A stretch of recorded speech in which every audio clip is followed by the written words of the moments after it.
Friends, welcome to Study India first step of success. स्वागत है आप सभी का India's online education Study India पे। और जैसा कि आप सभी जानते हैं, it is a part of Aditya Infinity group. तो आज जो है हम लोग क्या पढ़ने वाले हैं, वहन। वहन को इंग्लिश में क्या बोलते हैं? Circulatory system. इसको क्या बोलते हैं? Circulatory system. सर्कुलेटरी सिस्टम, ठीक ना।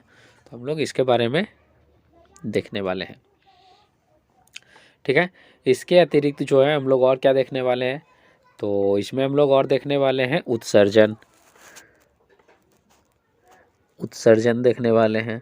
उत्सर्जन को क्या बोलते हैं? एक्सक्रीटरी सिस्टम, ठीक ना। एक्सक्रीटरी सिस्टम, ठीक। तो ये दोनों चीज़ जो है हम लोग आज देखने वाले हैं। इसके साथ ही जो है आपका ये जो चैप्टर है वो कंप्लीट हो जाएगा। उसके बाद जो है हम लोग नेक्स्ट चैप्टर देखेंगे, ठीक। तो आज जो है ये चैप्टर आपका कंप्लीट हो जाएगा, ठीक है। तो उम्मीद है कि आप लोग जो है रेगुलर क्लास देख रहे होंगे और अपने दोस्तों में शेयर भी कर रहे होंगे। तो चलिए क्लास को जो है जल्दी से फटाफट से सभी जगह शेयर कर दीजिए, व्हाट्सएप, फेसबुक, टेलीग्राम, ठीक है। सभी जगह जो है कोई सा भी आप सोशल मीडिया नेटवर्क यूज करते हैं तो वहाँ पे आप जो है इसको शेयर कर दीजिए, जिससे कि आपके फ्रेंड्स जो है वो जुड़ सके। और अगर आप एक नए स्टूडेंट हैं तो चैनल को सब्सक्राइब कर लीजिएगा, क्योंकि इससे होगा क्या आपको कि क्लास जो है, क्लास का ये आपको टाइम पे जो है आपको नोटिफिकेशन मिल जाएगा, ठीक है। वैसे आपको एक बात और बता दें कि क्लास आपका डेली जो है मंडे टू सैटरडे ये क्लास आपका 10 बजे होता है, ठीक है। ओके, तो इसमें हम लोग क्या डिस्कस कर रहे हैं? इसमें हम लोग कर रहे हैं 10th के लिए साइंस। तो जिसमें कि साइंस में हम लोगों ने क्या क्या पढ़ लिया है? फिजिक्स पढ़ लिया, केमिस्ट्री पढ़ लिया, और ये आपका बायोलॉजी का पार्ट जो है बचा हुआ है।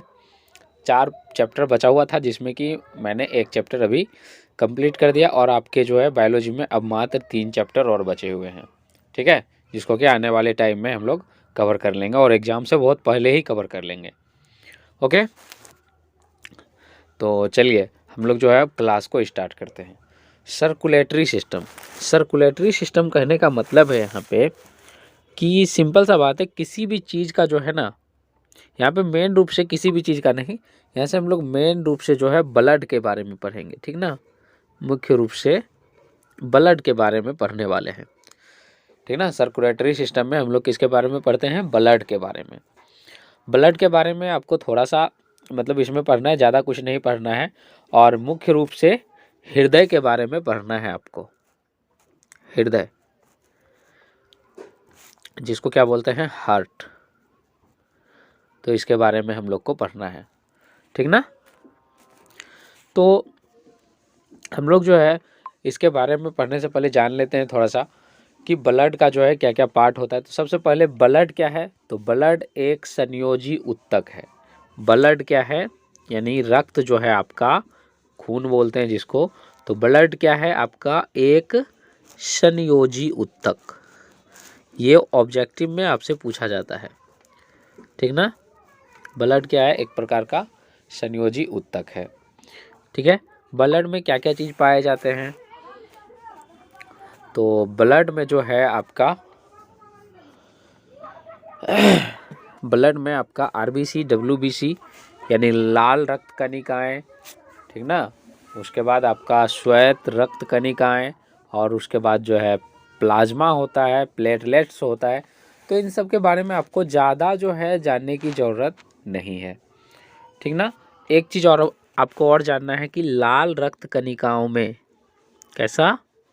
लाल रक्त, क्या बोल रहे हैं हम? ध्यान दीजिएगा, लाल रक्त कणिका। लाल रक्त कणिकाओं या कणिकाएं, कुछ भी लिख सकते हैं आप। लाल रक्त कणिकाओं में क्या होता है? हीमोग्लोबिन होता है। क्या होता है? हीमोग्लोबिन। हीमोग्लोबिन। लाल रक्त कणिकाओं में हीमोग्लोबिन पाया जाता है। ये बात आपको ध्यान रखना है, ठीक। लाल रक्त कणिकाओं का कार्य क्या है? तो उसमें जो है आपका हीमोग्लोबिन रहता है, ठीक है। और वही बात करें हम WBC की, तो WBC का क्या काम है? WBC इधर लिख रहा हूँ आपको। WBC क्या है? ये आपका श्वेत रक्त, श्वेत रक्त कणिका। तो श्वेत रक्त कणिकाओं का क्या काम है? ये जो है मुख्य रूप से जो है क्या करता है? सिक्योरिटी का काम करता है, यानी डिफेंस का काम करता है। डिफेंस कहने का यहाँ पे मतलब है कि ये जो है ना, बीमारी से, किसी भी प्रकार की बीमारी से लड़ने में जो है ये सहायक होता है WBC, ठीक ना? ओके। और इसके बाद आता है आपका प्लेटलेट्स। क्या आता है? प्लेटलेट्स। तो प्लेटलेट्स जो है आपके बुक के अकॉर्डिंग, ठीक ना, प्लेटलेट्स आपके बुक के अकॉर्डिंग जो है ये क्या करता है? ये रक्त को बहने से बचाता है, यानी रक्त को क्या करता है? रक्त को बहने से बचाता है, यानी रक्त का जो प्रेशर है ना उसको मतलब ये लो होने नहीं देता है। इसके बारे में हम लोग डिटेल में बात करेंगे, ठीक है? अभी आप जो है इतना समझ लीजिए, सिंपल सा। फिर एक बार नोट कर लीजिए, लाल रक्त कणिकाओं में हेमोग्लोबिन पाया जाता है। रक्त एक संयोजी ऊतक है, ये ऑब्जेक्टिव टाइप का है, ठीक है? WBC का काम क्या है? तो ये जो है बीमारियों से लड़ना है, यानी ये क्या करता है? इम्यून, यानी आदमी में जो है इम्यून सिस्टम जो है ये प्रोवाइड करता है आपका WBC, ठीक ना, जिसको श्वेत रक्त कणिकाएं कहते हैं। उसके बाद जो है फिर आपका आता है प्लेटलेट्स। प्लेटलेट्स क्या करता है? ये आपका रक्त को क्या करता है? बहने से बचाता है, ठीक? इतना बात आपको क्लियर हो गया होगा। इसके बाद जो है आपका एक चीज़ और आता होगा, रक्त का जो है ना लिक्विड वाला पार्ट जो है, लिक्विड पार्ट यानी द्रव वाला भाग जो है, लिक्विड वाला पार्ट जो है, द्रव वाला भाग, ठीक ना, तो वो जो है वो क्या कहलाता है? वो आपका प्लाज्मा कहलाता है। वो क्या कहलाता है? प्लाज्मा कहलाता है। तो ये बात आपको क्लियर हो गया होगा ब्लड के बारे में।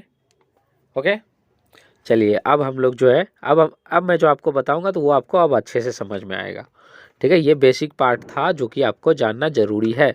यहाँ पे देखो सिंपल सा बात है आपका, देखो ब्लड की ज़रूरत जो है, आप देखो एक बात बताओ, आपके हाथ कटते हैं थोड़ा सा तो ब्लड निकलना स्टार्ट होता है, पैर कटते हैं तो भी ब्लड निकलना स्टार्ट होता है, मान के चलो आपका सर फूट जाए थोड़ा सा तो भी आपका ब्लड निकलना स्टार्ट होता है। तो इसका क्या मतलब है? इसका मतलब ये है कि ब्लड जो है वो शरीर के विभिन्न भागों में पाए जाते हैं, यानी लगभग शरीर के सभी भागों में पाए जाते हैं। ब्लड जो होते हैं वो लगभग शरीर के सभी भाग में पाए जाते हैं। तो कैसे पहुंचेगा? अब बताओ ब्लड जो है वो पहुंचेगा कैसे, ये बात आती है। तो ब्लड को पहुंचाने के लिए क्या चाहिए? ब्लड तो आपका सबसे पहले जो है, ठीक ना, ब्लड जो है यानी रक्त जो है वो पहुंचेगा कैसे सभी जगह? तो उसको पहुंचाने के लिए क्या चाहिए? प्रेशर की ज़रूरत है, दाब की ज़रूरत है। हम दबाव डालेंगे तो वो क्या होगा? वो सिंपल सा बात है कि जैसे देखो आपने क्या पिचकारी देखा होगा, होली में आप लोगों ने यूज किया है या करते होगे। तो उसमें देखो, उसमें होता क्या है कि मतलब प्रेशर लगाते हैं तो बहुत दूर तक चल जाता है ना, कलर जो होता है वो बहुत दूर तक जाता है।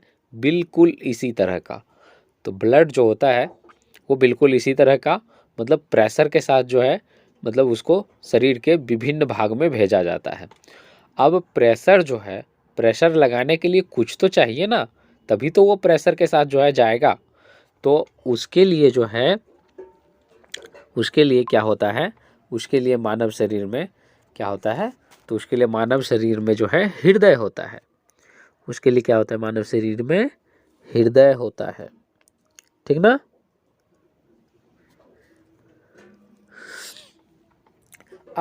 अब बात करते हैं हृदय की। ये क्वेश्चन आपसे पूछा जाता है कि हृदय को कितने भाग में बांटा जाता है, ठीक ना, या हृदय में कितने कोष्ठ पाए जाते हैं? तो हृदय को जो है वो सभी जो है ना, एक मिनट, हाँ चलिए देखिए, हृदय जो है आपका, हृदय की अगर हम बात करते हैं तो सभी चीज के लिए जो है ना अलग अलग सभी चीज़ के लिए अलग अलग जो है हृदय कोष्ठ जो है वो विभाजित रहता है। जैसे कि अगर हम बात करें कि जिसको ज़्यादा प्रेशर की ज़रूरत है तो उसको कितना भाग में, 4 भाग में बांटा गया है। जिसका शरीर छोटा है तो उसको क्या है, 3 भाग में बांटा गया है। और जिसका शरीर जो है और भी छोटा है, ये ज़रूरी इसका जो है शेप पे नहीं, ऊर्जा पे निर्भर करता है। जिसको जितनी ज़्यादा अधिक ऊर्जा आवश्यकता होगी तो उसका कोष्ठ जो है उतने भाग में बटा हुआ है। ठीक ना, ऐसा कुछ ठीक है, हम लोग को ज़्यादा से कुछ मतलब नहीं है, बस 1-2 के बारे में हम लोग को पढ़ना है। ठीक ना, तो जंतुओं के जो होते हैं, यानी छोटे जो जंतु होते हैं और पक्षी होते हैं, इसका हृदय 3 भाग में बटा हुआ होता है। ये बात आप नोट कर लीजिएगा। ठीक ना, ये इम्पोर्टेंट है। जंतुओं और पक्षियों के हृदय 3 भाग में, मानव शरीर का हृदय 4 भाग में, और मछली का जो हृदय होता है वो 2 भाग में बटा हुआ होता है। ठीक ना, ठीक ना, ये आप नोट कर लीजिएगा। अब बात करते हैं हम लोग किस चीज़ की, हम लोग को किस चीज़ के बारे में पढ़ना है। ये तो मैंने आपको एक ऑब्जेक्टिव में बता दिया है। ठीक है, ये क्वेश्चन आपसे पूछे नहीं जाते हैं इतने डिटेल के अंदर कि कितने भाग में बटा हुआ है, लेकिन ये आपको जानना ज़रूरी है।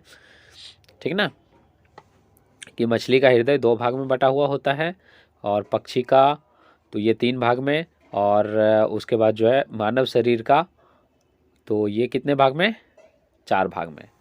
ठीक है ना, अब देखो, हाँ चलिए इस फिगर को मैं आपको जूम करता हूँ थोड़ा सा, क्योंकि ये फिगर जो है ना, ये फिगर आपको बनाने के लिए जो है पूछा जाता है एग्जाम में।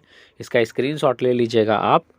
ये फिगर जो है बनाने के लिए बोला जाता है आपको कि मानव हृदय का स्वच्छ नामांकन चित्र बनाइए, या फिर आपसे पूछा जाता है कि सर्कुलेटरी सिस्टम, ठीक ना, सर्कुलेटरी सिस्टम या वहन तंत्र का स्वच्छ नामांकन चित्र बनाइए। तो आपको ये फिगर वहाँ पे काम आने वाला है। ठीक, ये फिगर पूछा जाता है। अब ये या फिर ये फिगर को किस तरह से पूछा जाता है, हृदय के विभाजित हृदय के विभाजन को स्वच्छ नामांकित चित्र के रूप से दर्शाइए। तो ये फिगर आपको वहाँ भी काम आने वाला है। तो देखो, जैसा कि मैंने आपको बताया, चलो पूरा फिगर आप लोगों ने देख लिया, पूरा फिगर आप लोगों ने देख लिया। अब देखिए, अब मैं जो यहाँ पे बात करने वाला हूँ, मुख्य रूप से हम लोग को क्या क्या पढ़ना है वो देखो। मानव शरीर का जो हृदय है ना, वो आपका 4 भाग में बटा हुआ है। 4 भाग में किस तरह से, तो ये देखो, एक देखो ये पार्ट है, ठीक ना, एक पार्ट आपका यहाँ पे, और दूसरा पार्ट जो है ये यहाँ पे है। ठीक ना, उसी तरह इसमें भी है, ठीक ना, इसमें भी है एक पार्ट यहाँ पे, और दूसरा पार्ट जो है वो कहाँ पे, यहाँ पे आपको दिख। अच्छा ठीक है, तो ये बटा किस तरह से है, अलिंद और निलय में। क्या है, अलिंद और निलय। तो अलिंद जो है, दोनों साइड एक एक अलिंद होता है मानव हृदय में। ध्यान से सुनिएगा, दोनों साइड एक एक अलिंद होता है। ये देखो, ये बाएं साइड है,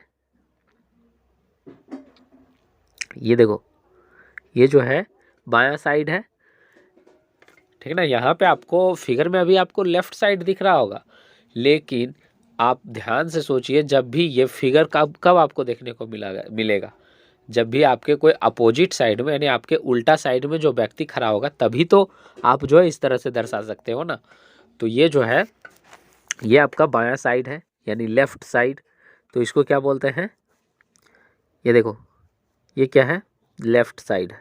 ठीक ना, ये लेफ्ट साइड, और ये आपका जो है राइट साइड। ये आपका अपोजिट जो व्यक्ति खड़ा है, इसके बारे में बात कर रहे हैं। ठीक ना, तो ये बायां साइड वाला क्या हो जाएगा, जैसा कि मैंने बताया कि दोनों साइड एक एक अलिंद और एक एक निलय। आपको क्या रखना है याद, अलिंद और निलय। तो ये देखो, ये बाएं तरफ जो है ये बायां अलिंद, ठीक ना, और ये बाएं तरफ जो निलय है तो ये बायां निलय। फिर उसी तरह दाएं तरफ जो अलिंद है तो दायां अलिंद, और दायां तरफ जो निलय है तो वो क्या हो गया, आपका दायां निलय। ठीक, ये 4 भाग में इस तरह से बंटते हैं। ठीक,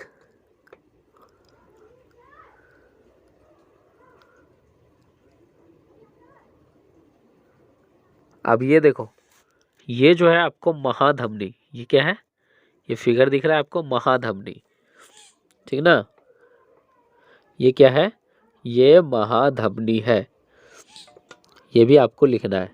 इसमें मैं आपको, अच्छा हाँ, ये भी आपको याद रखना है, फुफ्फुस, ये काफी इंपॉर्टेंट है, फुफ्फुस।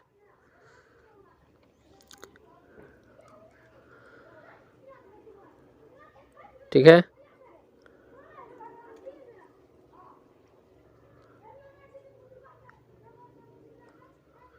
ओके।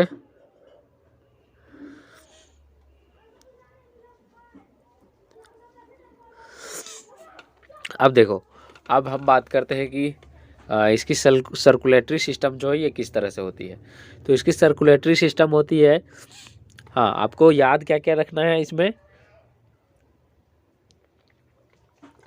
सबसे पहले जो है ना, आप धमनी और सिरा, इसके बारे में आप समझिए कि धमनी और सिरा जो है वो क्या होते हैं, ठीक ना, धमनी और सिरा क्या होते हैं, इसमें डिफरेंस समझिए, इसमें क्या अंतर होते हैं धमनी और सिरा में। ये तो आप जो है फिगर में बांट लीजिएगा, ठीक है। ये आपको फिगर पूछा जाता है हृदय का, और पूछा जाता है कि हृदय के क्या कार्य हैं, ये भी पूछा जाता है। तो मैं आपको बताने वाला हूँ कि हृदय के क्या कार्य हैं, ठीक ना। उससे पहले जो आप लिख लीजिए धमनी और सिरा में अंतर, हेडिंग दीजिए धमनी और सिरा दोनों अलग अलग, एक साइड धमनी दीजिए, दूसरा साइड सिरा। तो धमनी, धमनी जो होता है वो क्या होता है, चलिए मैं पहले धमनी के बारे में बात करता हूँ। चलिए, तो धमनी जो होता है वो क्या होता है, धमनी में मोटी भित्ति पाई जाती है। सबसे पहला नंबर, धमनी में क्या होता है, मोटी भित्ति पाई जाती है, धमनी में मोटी भित्ति पाई जाती है, ठीक है। जबकि सिरा में मोटी भित्ति नहीं पाई जाती है, ठीक है। उसके बाद क्या होता है, धमनी जो होता है वह शुद्ध रक्त को कैरी करता है, यानी शुद्ध रक्त को ले जाता है। धमनी क्या होता है, शुद्ध रक्त को ले जाता है, एक जगह से दूसरे जगह ले जाता है। जबकि सिरा, सिराएं जो होती है वो अशुद्ध रक्त को ले जाता है, ठीक ना। ये देखो, एक तरफ आप एक तरफ जो है ना आप धमनी लिखो, और दूसरे तरफ जो है आप, जस्ट ए मिनट, दूसरे तरफ जो है आप सिराएं लिखो, ठीक ना। तो इसी के बारे में मैं अभी बात कर रहा था। इसमें क्या होता है, इसमें आपको मोटी भित्ति होती है, और इसमें जो होता है, इसमें जो है मोटी भित्ति नहीं होती है। दूसरा पॉइंट नोट कीजिए, ये शुद्ध रक्त को लेके जाता है एक जगह से दूसरे जगह, ये जो है अशुद्ध रक्त को लेके जाता है एक जगह से दूसरे जगह। इसका काम क्या है, तो शुद्ध रक्त को ले जाने, यानी यह जो है ये क्या करता है, ये शुद्ध रक्त को शरीर के विभिन्न भागों में पहुंचाता है। इसका काम, धमनी का काम क्या है, शुद्ध रक्त को विभिन्न भागों में पहुंचाता है। और ये क्या करता है, ये अशुद्ध रक्त को, अशुद्ध रक्त को हृदय के, कहाँ तक, हृदय के, ये अशुद्ध रक्त को जो है यानी शुद्ध होने के लिए पहुंचाता है, कहाँ तक, हृदय के निलय तक, ठीक ना, ठीक है।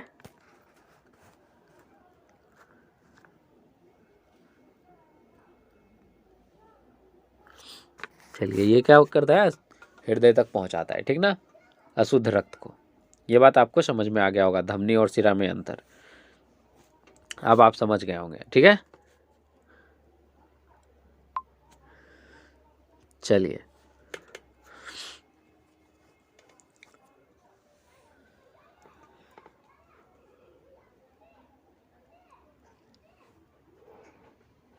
ओके,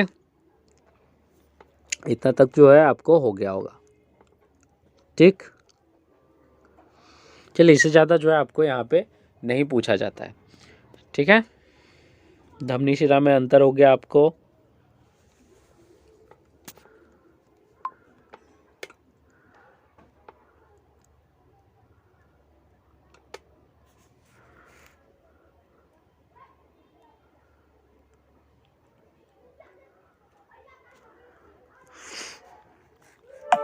चलिए, एक फिगर जो है आपका यहाँ पे भी है, ये देखिए इस तरह से।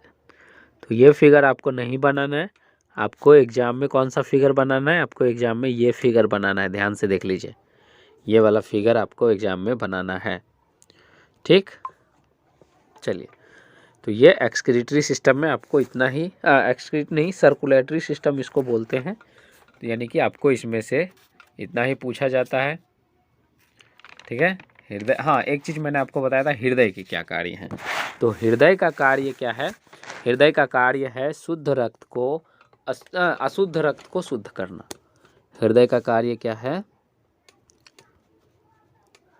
अशुद्ध रक्त, अशुद्ध रक्त को क्या करता है? ये शुद्ध करता है। ठीक ना। अब अशुद्ध रक्त होता क्या है? अशुद्ध रक्त कहने का मतलब है कि एक तो आपका होता है ऑक्सीजन, मतलब ऑक्सीकृत रक्त होता है, और एक आपका होता है डीऑक्सीकृत, यानी वो जो है ऑक्सीकृत नहीं होता। तो ऑक्सीकृत रक्त जो होता है ना वो शुद्ध होता है, और डीऑक्सीकृत रक्त जो होता है वो अशुद्ध होता है। तो यानी हृदय का काम क्या है? ये अशुद्ध रक्त को शुद्ध करता है। बस इतना ही आपको लिखना है। ठीक है, उसके बाद जो है आपसे और क्या पूछा जाता है?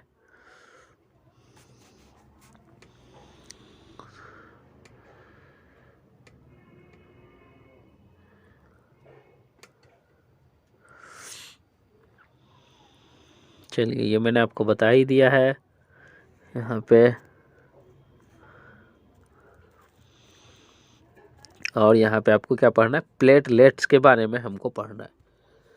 प्लेटलेट्स, तो प्लेटलेट्स जो है, जैसा कि मैंने आपको बताया, सिंपल सा बात है। देखो, इतना तो आप लोग जो है जान गए। अच्छा हाँ, एक चीज़ तो आप लोग जान गए होंगे कि ये जो मतलब धमनी जो होता है ना, धमनी और शिरा में अब आप लोग को अंतर पड़ गया होगा। तो फुफ्फुस धमनी जो होता है उसका प्रेशर जो होता है, यानी दाब जो होता है, वो बहुत अधिक होता है, जिससे कि वो क्या करता है, जिससे कि वो जो है ना शुद्ध रक्त को शरीर के विभिन्न अंग तक पहुंचाता है। ठीक ना, उसका दाब जो है बहुत अधिक होता है। ठीक, और एक बात और मैं आपको बता दूं, जब आप जो है कभी गिर जाते हो, जब आपका खून जब बहने लगता है, तो वो जो है ना अचानक से क्या मतलब पूरा का पूरा बहने लगता है? नहीं ना। तो वो क्या होता है, कुछ समय के बाद जो है थक्का हो जाता है। तो ये थक्का बनाने में कौन हेल्प करता है? प्लेटलेट्स। थक्का बनाने में प्लेटलेट्स हेल्प करता है, और यही जो है मतलब दाब को जो है, यानी ये फुफ्फुस धमनी वाला जो प्रेशर है उसको भी घटने नहीं देता है। ठीक ना। नहीं तो क्या होगा, अगर मान के चलो रक्त बहना स्टार्ट हो गया, तो रक्त बहना स्टार्ट होगा तो ऊपर में जो प्रेशर है यानी दाब जो है वो कम हो जाएगा, और जब वो कम हो जाएगा तो फिर शरीर में, पता है ना आपको, शरीर के विभिन्न अंग तक रक्त नहीं पहुंचेगा, जिसके कारण से तो आपको पता ही है कि क्या होने वाला है, बहुत ज़्यादा जो है दिक्कत आ जाएगी। ठीक है, तो प्लेटलेट्स का जो है यही काम है। रक्त, सिंपल सा बात है, रक्त को थक्का होने से, रक्त को क्या करता है, मतलब थक्का करने में सहायक करता है। ठीक है,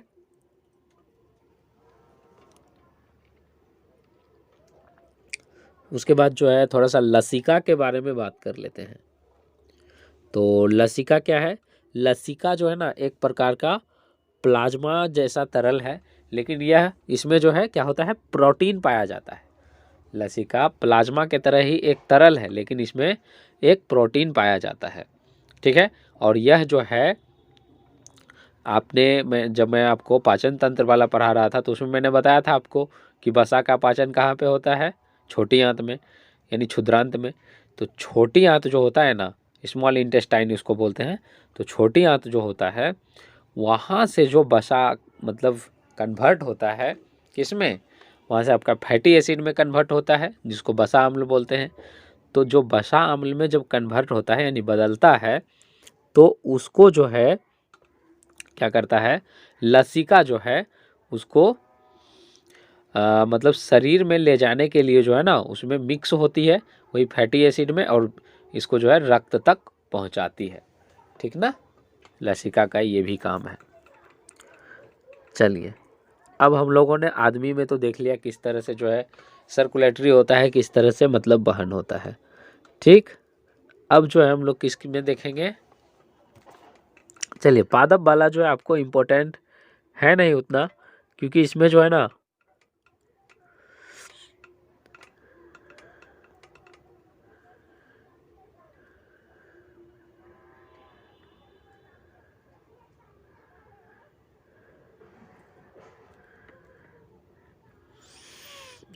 चलिए हाँ, इसमें आपको क्या इम्पोर्टेंट है, तो इसमें जो है ना आपको एक जाइलम और फ्लोएम ये पूछते हैं, ये आपसे पूछते हैं जाइलम और आपका फ्लोएम, ठीक ना, ये पूछते हैं। तो सबसे पहले समझिए जाइलम का क्या काम है और फ्लोएम का क्या काम है, इसमें अंतर भी पूछ लेते हैं। तो जब आपको जाइलम और फ्लोएम के बारे में पता होगा तो आप ऑलरेडी जो है मतलब आसानी से जो है अंतर निकाल पाओगे, ठीक है, इजली अंतर निकाल पाओगे। तो देखो इसमें हम जाइलम की बात करते हैं, तो जाइलम का क्या काम होता है, लिखिएगा आप, जाइलम दे करके डैश दीजिएगा और जाइलम में लिखिएगा कि जाइलम जो है पौधे में जल और खनिज लवण, जल और खनिज लवण को एक स्थान से दूसरे स्थान तक ले जाता है, ठीक ना। जाइलम क्या करता है, पौधे में, यानी इसका बहाव जो होता है ना, सिंपल सा बात है, इसका बहाव जो होता है, इसका बहाव नीचे से ऊपर की ओर होता है, नीचे से ऊपर की ओर। यानी ये क्या करता है, जल, जल कहाँ पे होगा और खनिज लवण कहाँ पे होगा, ये जड़ में होगा, पौधे की जड़ों में होगा ना। तो ये क्या करता है, यहाँ से उठा के जो है ये ऊपर ले जाता है, यानी विभिन्न अंग तक पहुँचाता है, पूरा पत्तियों तक, ठीक है, जाइलम का काम है, ठीक ना। और फ्लोएम का क्या काम है, फ्लोएम क्या करता है, ये पत्तियों, देखो भोजन कौन बनाता है, भोजन बनाता है पत्ती, यानी प्रकाश संश्लेषण की क्रिया कौन करता है, पौधे में जो उपस्थित पत्ते होते हैं वही करते हैं ना। तो ये जो पत्तों में जो उपस्थित संश्लेषित उत्पाद होता है, संश्लेषित उत्पाद कहने का मतलब सीधा लिखिएगा, फ्लोएम का कार्य क्या है, यह पौधे द्वारा संश्लेषित उत्पाद, या लिख दीजिएगा यह पौधे द्वारा प्राप्त भोजन को पौधे के विभिन्न भागों तक पहुंचाता है। यह पत्तियों द्वारा लिखेगा, यह पौधे के पत्तियों द्वारा प्राप्त संश्लेषित उत्पाद को पौधे के विभिन्न अंगों तक पहुंचाता है, यही फ्लोएम का काम है, ठीक ना। सीधा अगर याद नहीं रहता है तो आप ऐसे याद रखो, जाइलम का मतलब सिंपल सा याद रखो, जल के बारे में बोल रहा है, फ्लोएम का मतलब यानी फल के बारे में, यानी उसका भोजन के बारे में, ठीक है ना। इस तरह से आप याद रख सकते हो, जाइलम जल, फ्लोएम फल, ठीक है। यानी जाइलम जो होता है ये जल और खनिज लवण को कैरी करता है, फ्लोएम जो है वो पौधे के पत्तियों द्वारा भोजन को एक जगह से दूसरे जगह पहुंचाता है, ठीक है। यहाँ से आपको इतना ही, ठीक है। तो मैंने मुख्य रूप से हम लोग को जो जो पढ़ना था वो मैंने आपको बता दिया है। ये देखिए है ना, भोजन तथा दूसरे पदार्थ का स्थानांतरण, तो ये आपका फ्लोएम के द्वारा होता है, और जल का स्थानांतरण जो होता है ये जाइलम के द्वारा, ठीक है। एक चीज़ आपका बच जाता है यहाँ पे, उत्सर्जन। तो अब हम लोग जो है उत्सर्जन के बारे में बात करते हैं। उत्सर्जन में जो है आपको ज़्यादा कुछ पढ़ना है नहीं, सबसे पहले ही मैं बता देता हूँ आपको, ठीक ना। उत्सर्जन में जो है, उत्सर्जन की अगर हम बात करें, ठीक ना, तो देखो यहाँ पे उत्सर्जन का मतलब होता है एक्सक्रीटरी सिस्टम, यानी बाहर निकलने वाला सिस्टम, ठीक ना।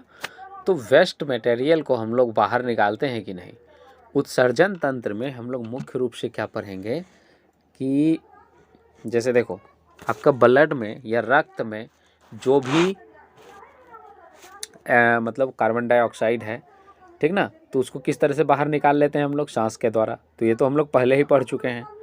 लेकिन उसमें अगर मान के चलो रक्त में थोड़ा सा नाइट्रोजन वेस्ट वाला मटेरियल जो है वो वाला जो है मौजूद है, ठीक है ना, वो अगर मौजूद है रक्त में तो उसको कैसे निकालोगे बाहर।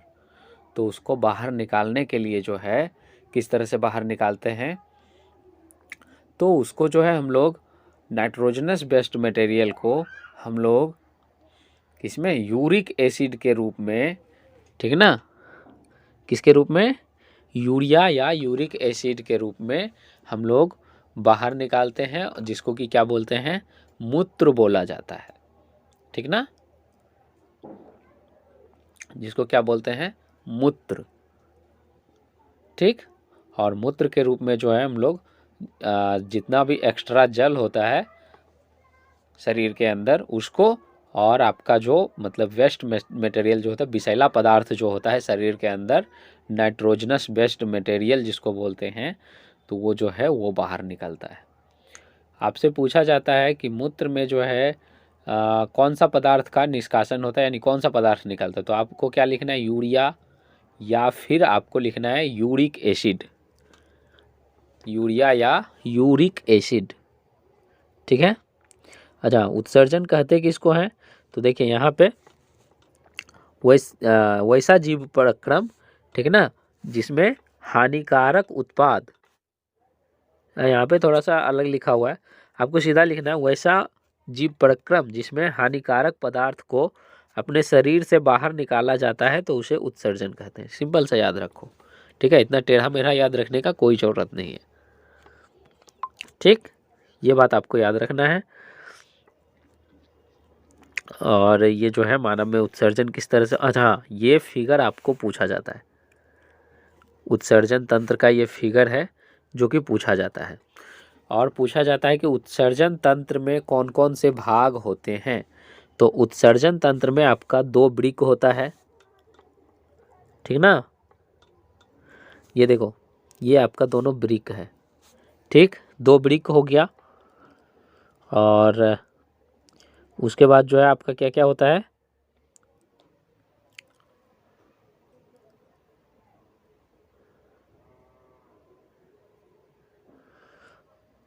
ठीक ना, उसके बाद जो है आपका,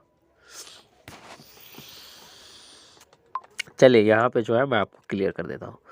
ये देखो 2 वृक्क हो गया, एक जोड़ा वृक्क जिसको बोलते हैं, और एक जो है मूत्र वाहिनी होता है, मूत्र वाहिनी, ठीक ना, और उसके बाद और क्या होता है, तो एक जो है मूत्राशय होता है और एक मूत्र मार्ग होता है, ठीक ना।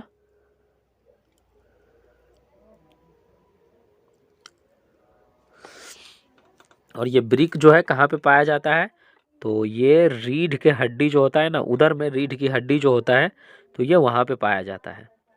वृक्क कहाँ पे पाया जाता है, उधर मतलब पेट होता है, तो यानी पेट का जो मतलब पेट के सामने में जो है रीढ़ की हड्डी जहाँ पे होता है, तो ये वहीं पे पाया जाता है। इंग्लिश में इसको क्या बोलते हैं, किडनी, ठीक ना, किडनी बोलते हैं ना, किडनी फेल हो गया, ठीक है, तो वो वृक्क ही होता है, हिंदी में उसको वृक्क बोलते हैं, ठीक।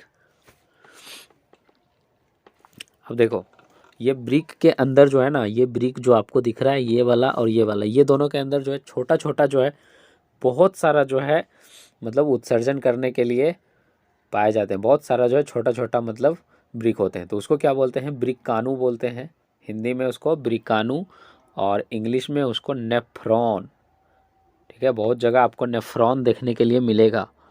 तो नेफ्रॉन क्या है, नेफ्रॉन उत्सर्जन तंत्र की सबसे छोटी इकाई है। नेफ्रॉन क्या है, नेफ्रॉन उत्सर्जन तंत्र की सबसे छोटी इकाई है, ठीक। अब देखो ये काम कैसे करता है, सबसे पहले जो है रक्त से जो है जो भी मतलब मटेरियल निकालना है, तो वो क्या करेगा, ये वृक्क जो है ये दोनों मिलके जो है बाहर निकालेगा, ये बाहर निकालेगा मतलब ये सोख लेगा, ठीक है, और ये क्या करेगा, सोख के जो है ये क्या करेगा, मूत्र वाहिनी, ये मूत्र वाहिनी के द्वारा जो है कहाँ तक पहुँचाएगा, मूत्राशय तक, ये कहाँ तक पहुँचाएगा, ये आपका मूत्राशय तक पहुँचाएगा, मूत्र वाहिनी कहाँ तक, मूत्राशय तक पहुँचाएगा, ठीक है, और मूत्राशय जो है यहाँ पे एकत्रित हो जाएगा, मूत्र जो है यहाँ पे एकत्रित हो जाएगा, और एकत्रित होने के बाद ये मूत्र मार्ग के द्वारा जो है बाहर निकल जाएगा, ठीक है। तो ये हो गया आपका उत्सर्जन, ठीक है, इसी को पूरा पार्ट को क्या बोलते हैं, उत्सर्जन बोलते हैं, बिल्कुल। और इसमें कौन कौन सा पार्ट है ये भी आपको ध्यान रख लेना है, ठीक ना।